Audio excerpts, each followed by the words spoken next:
Welcome to another episode of TCTF, True Crime Truth Finders. On tonight's episode, we're going to explore the disappearance of Karlie Guse. But first things first, we do our best at presenting these cases based on facts and evidence. We request that you do the same and come to your own conclusions. We are in no way making any accusations against anyone involved in this case at any time. The case we're about to explore contains a lot of conflicting information from multiple different sources. In this episode, we try to sort through that information to present to you what we know to be the facts, statements, contradicting information, possibilities, and everything in between. So first, I want to start off by going over some of what we know to be the specific facts from the Mono County Sheriff. The Sheriff's Department has said that Karlie Guse is 16 years old. She has dark blonde hair. Some have said it may also be a dark blonde brownish color. Her eyes are blue. She's 5'7", 110 pounds, and we're not really sure exactly what she was wearing. She was possibly wearing a white t-shirt and gray sweatpants. The Sheriff's Department is looking for assistance in locating Karlie. Karlie was last seen on October 13th, which was a Saturday. She was last seen in Mountain Estates, and she was heading towards Highway 6. Karlie may be disoriented, and she does not have any personal belongings or a cell phone with her. If you have seen Karlie or have any information regarding her whereabouts, please contact them at 760-932-7549, option 7. This was put out a long time ago as well, so just keep that in mind. When they say that she might have been disoriented, this was likely due to the circumstances that we're going to discuss further. Another thing I wanted to discuss rather early on in this episode was a series of, I can't even tell you the exact amount, of Facebook Live posts that the stepmother, Melissa Guse, posted on Facebook.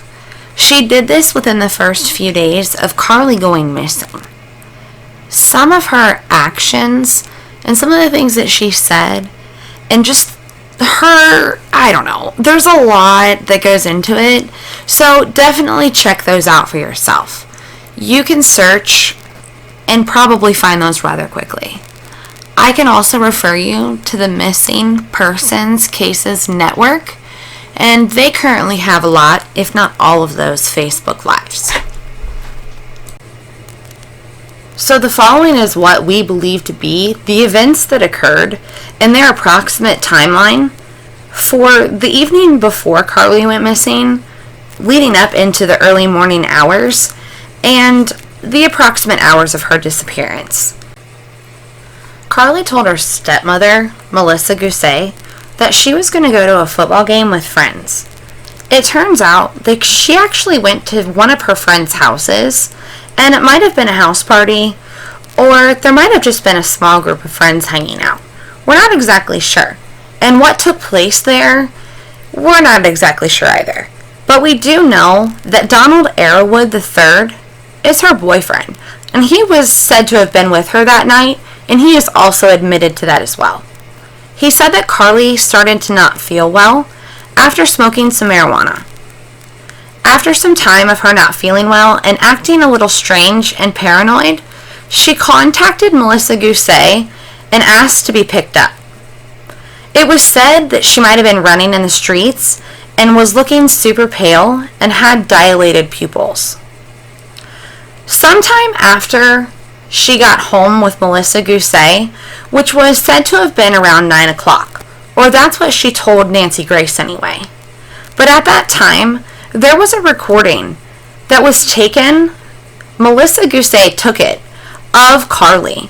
And in that recording, it was 23 minutes. And she was recording just audio from her pocket. And in that recording, I guess they were talking about some really interesting things. Melissa Guse mentioned at some point, Karlie said that she didn't want to do something because she was afraid that Melissa Guse was going to kill her. It's quite ironic that that was mentioned in this supposed recording, and Karlie was just missing at this time. It's also ironic that that was mentioned and it happened hours before Karlie goes missing. Apparently, Dr. Phil actually was able to hear that full 23-minute conversation, and I look forward to hearing that.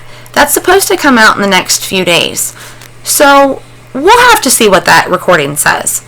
But up until then, nobody has actually heard exactly what that said. Also, at some point, when Karlie and Melissa got home, they also came into contact with Karlie's biological father, and his name is Zachary, or Zach, also same last name, Guse.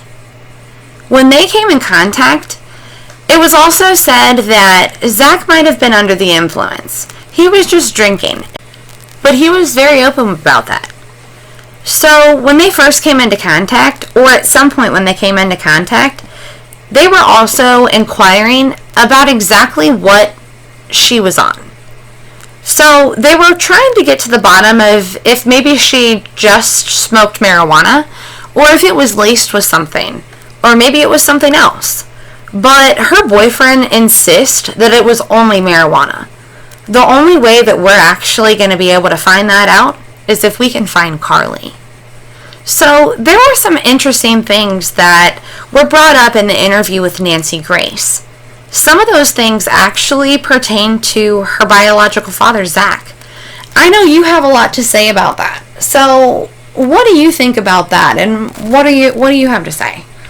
You know what I found interesting about that was he went to answer Nancy's question about the timeline and or what had transpired, and it was almost as if he may, don't get me wrong, he may have been taken back by the entire the whole everything, at the same time it just seemed a little off. And then of course you hear Melissa in the background speaking for him, and then even during this interview you hear Nancy kind of speak to that, where and it's I'm speaking to him, please let him answer type deal, and then he basically gives very little information, very little details, and it didn't really pass the smell test, if you know what I'm saying. Yeah, absolutely. I know she was asking about how she was acting, and Nancy Grace was asking specifically about how Karlie was acting when they said she was acting paranoid, and she had to hammer down on them big time for them to even say anything. And she basically broke it down and said, I don't know what it's like to have a child acting paranoid, so will you tell me what that's like? And at that point, they decided that they were going to give her some details, but those details were details and actions that she had already suggested to them. So, I don't know about you, but I know if our child was ever missing, I would absolutely be losing my cool. And I felt like he almost he seemed frustrated, and his demeanor was just different. And I know that it's hard to judge anyone when they're going through an experience like this, because you never know exactly how someone would act in that. And no two people are going to act the same. So I don't want to come across as being judgmental. But I would like for you to take a look at that interview or listen to that interview if you have any questions or concerns about that, because I'm sure you will think that it's a little bit odd as well. You can hear Melissa speaking for him in the background of that audio. So it's not even something that was hidden. And he doesn't seem like he's wanting to find... I understand that Karlie isn't Melissa's flesh and blood, but she is to Zach, and he doesn't seem concerned. They almost seem like they're hiding something, and I don't know what it is that they're hiding, and it was just really weird. Yeah, and I guess what we're kind of getting at here is it's almost perception. Not that we're being judgmental. They say perception is reality, right? Exactly, and that was basically what I was getting at, and it came across in certain manners that, again, it could have been a situation where he was describing what had happened, and then he kind of looked around as if he didn't remember, or maybe he wasn't there, and that's a good theory. Looked to Melissa to kind of guide him, I guess, and she spoke up for him, and that's basically kind of how that went and transpired. Yeah, that's actually a good theory. I haven't even thought about that, because he said that he was there, and yeah, absolutely. I mean, it was also said that they were talking about at one point, a quote was, "I really messed up today," and that was in the recording. And that was something that kind of stood out to me too, because, you know, these are kind of coincidences, if you say. And I don't know. Yeah.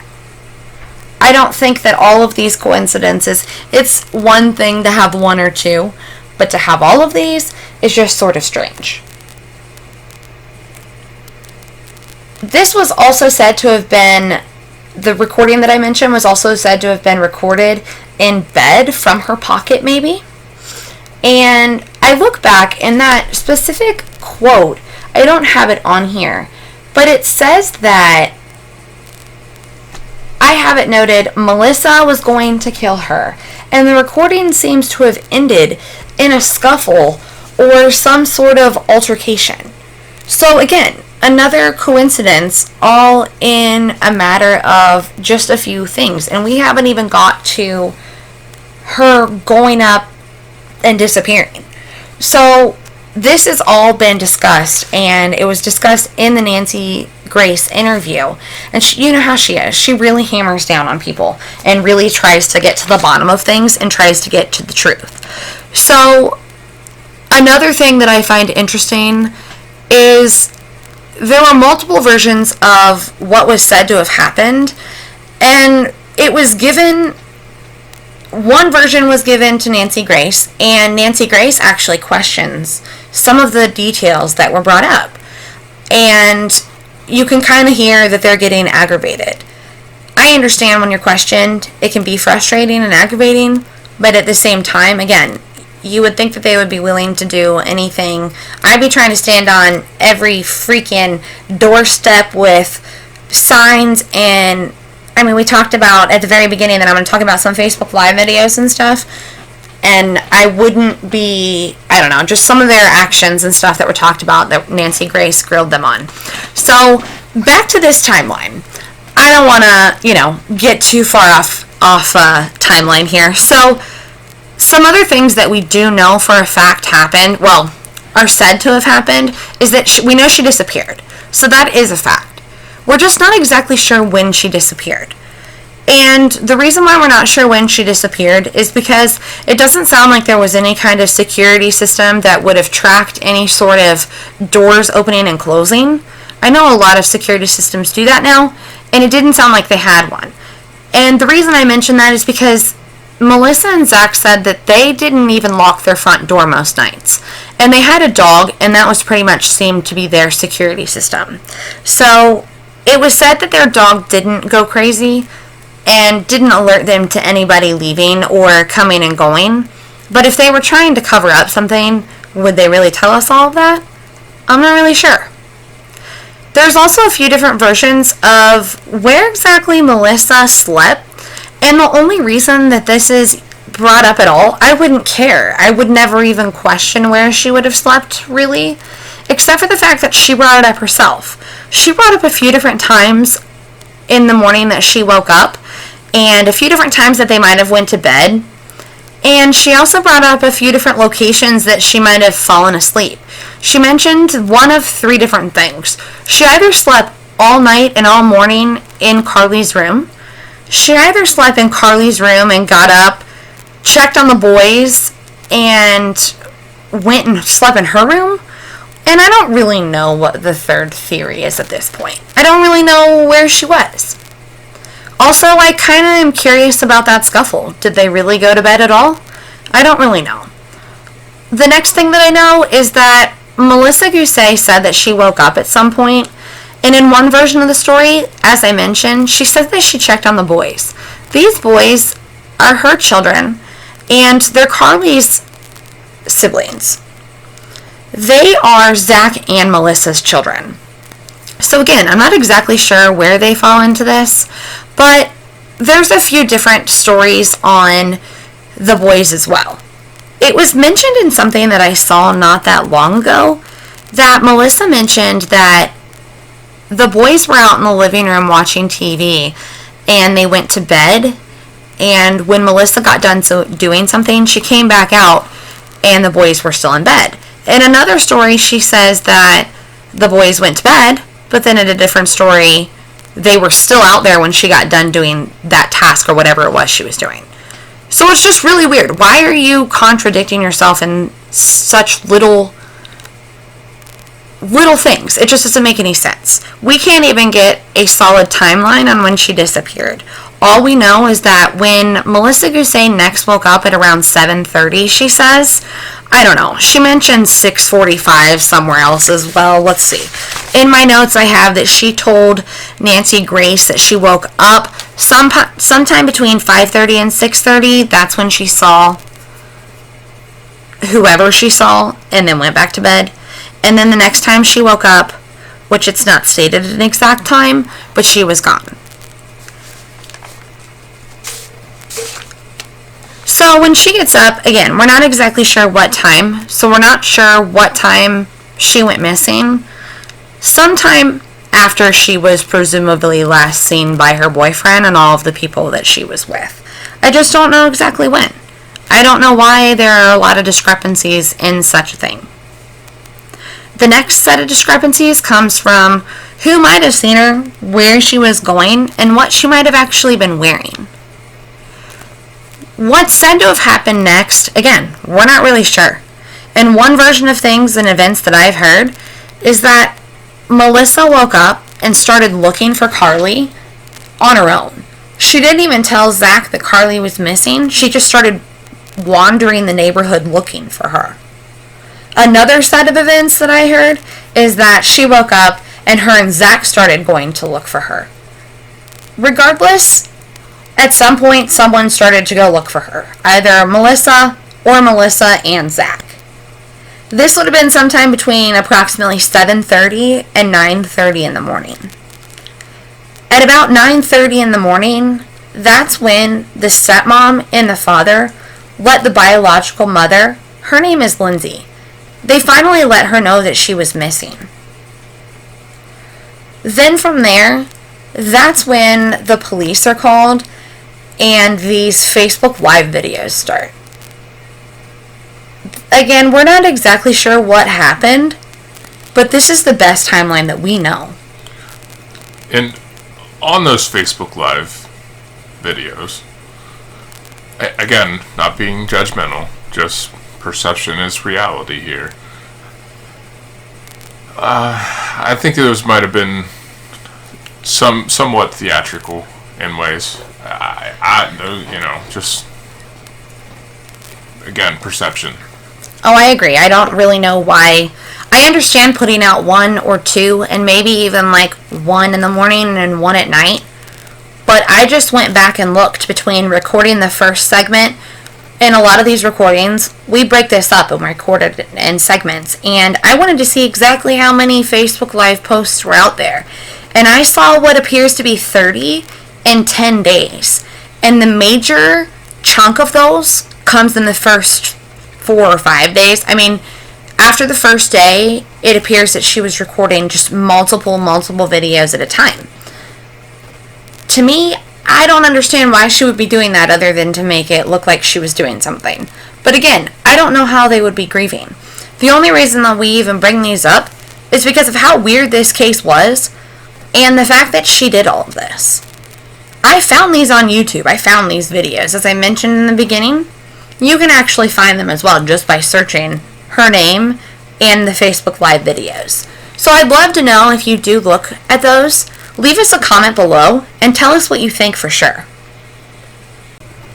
So while we're still talking about Facebook Live, some additional discrepancies come into play in just that area. Some other things are some assumptions were made. When I talk about assumptions, I mean the first set of descriptions that were sent out for what Karlie might have been wearing was apparently completely wrong, or was just an assumption. So it was first asked on Nancy Grace what she might have been wearing when she disappeared. And Melissa automatically said what she would have been wearing the prior night. And Nancy asked, why would you know that? Or why would you say she was wearing that? Is that what she went to bed in? And it basically comes down to her just assuming that that would have been what she would have worn if she would have left the house. She said that she never wears sweatpants outside. Yet, some of the witnesses that saw her said that she was wearing sweatpants. The way that they even got a description of what Karlie was said to have been wearing was from some of the neighbors or people around the area that said that they saw her sometime after it was said that she would have disappeared. One thing I also want to comment on is that I just saw one of the videos that's been missing that I wasn't able to find prior. And that video is of Melissa Guse around the same time that some of these people said that they might have saw Karlie. And honestly, you couldn't see a whole lot. I find it hard to believe that one of these, I find it hard to believe that maybe any of these people could have seen what exactly Karlie looked like or was wearing. I think it was really just they saw maybe she was wearing a light shirt and some darker color sweatpants compared to the shirt, as it was said she was wearing some gray sweatpants and a light colored t-shirt. Again, though, remember, Melissa said that she would never go out wearing such a thing. There were 3 witnesses that I mentioned that said that they might have seen Karlie. I know a few of those have been talked to by the police, and at least one of those was confirmed to be a prior sheriff's department employee of some sort. I think he was some sort of detective or some sort of police officer. I think this was also the same guy that said that he saw her from his hot tub in his yard. So I'm not exactly sure how he could have seen exactly who was walking, but I don't know. I also heard that the cops did question them. So where we actually get the description of what Karlie, or who we think might have been Karlie, was wearing was from these witnesses and possible neighbors or town residents. So what do you think about all this misleading information and contradicting information that's being put out in the very first, few set of hours that's the most important? Yeah, I mean, again, that kind of brings us back to the theatrics topic, because they contradicted themselves in ways where immediately putting out inaccurate information when you have witnesses saying they're seeing a completely different outfit, and that makes a huge deal, especially if the individual maybe is trying to blend into a crowd. But at that point, if you didn't know what they were wearing, or you're looking for the wrong type of outfit, you at that point you could lose sight of your target object, and at that point you're off kilter, basically. Absolutely. I know that it's difficult, especially when it was said that Melissa Guse assumed she was wearing light colored skinny jeans and some sort of shirt. They also think that she was wearing Vans or some sort of sneakers, because that's what she was always wearing. They apparently assumed that, or when I say they, I guess I should say Melissa, assumed that she was wearing what she said she was wearing because that was one of her favorite things, or that was also what she was wearing the night before.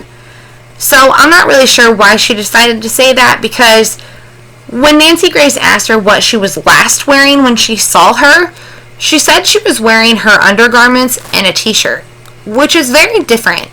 And if you're asking me what my child was wearing when I last saw them, or what they might be wearing as they're missing, I don't think I would start assuming, because I honestly have no idea. So I think it's just a hard thing to kind of really wrap my mind around. I don't know.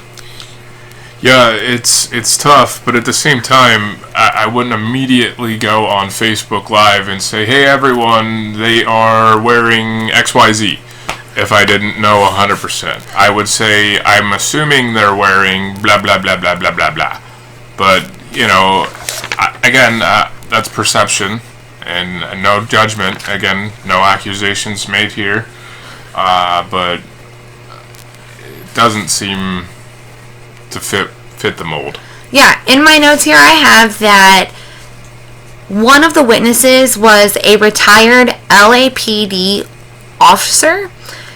He said that he saw Karlie from 6:30 to 6:45, or he saw a slender, tall female walking around looking at the sky. There were 1 to 2 others that saw possible sightings in the area, and law enforcement supposedly searched for 1 week, but they had nothing to go on. Those searches even included a thermal helicopter. The temperature outside at the time of her disappearance was in the low 40s. And as far as the case is concerned, there was no evidence that any crime was committed, so that's why there wasn't any sort of alert issued. Some additional information that we know is that there wasn't any evidence or DNA evidence removed for 3 days from the home that Zach and Melissa shared with Karlie and her siblings. And law enforcement didn't even look at Karlie Guse's phone for 10 to 11 hours. In that time, Melissa and Zach had also admitted that they had been through Karlie's phone. Karlie's phone had a security code lock on it, and Melissa also admitted to knowing what that code was. That's how she must have gotten into her phone. So I'm just trying to figure out where the consistency, or where the lack of consistency rather, kind of comes into play, and why they couldn't just be honest. I also want to know, if they couldn't be honest about simple things like that, what they might have removed from her phone. I'm also quite curious if, you guys, this is just my theory, but I'm quite curious if Melissa went out, quote unquote, searching for Karlie in the morning to make people think that maybe that really was Karlie. And in reality, that was Melissa. Maybe that's why her story has changed so much. I'm not really sure. I honestly don't know. It's also a possibility that she could have walked away. It's a possibility that she could have willingly went on a walk or went out maybe trying to catch some air, and maybe something bad happened to her even though she was willingly leaving. Something bad could have happened to her, although I guess it would be hard for someone to get in their house. I was going to say someone could have taken her from her house, but if Melissa is telling the truth, Melissa was sleeping in the same bed with Karlie most or all of the night. So I'm not exactly sure how in the world someone would be taken from the same bedroom that you would be in. Well, and here's the other thing that I wanted to mention that I found a little off. I believe it was a detective that made this comment, where they had mentioned, and I don't know the exact comment, and I'm not trying to do it verbatim.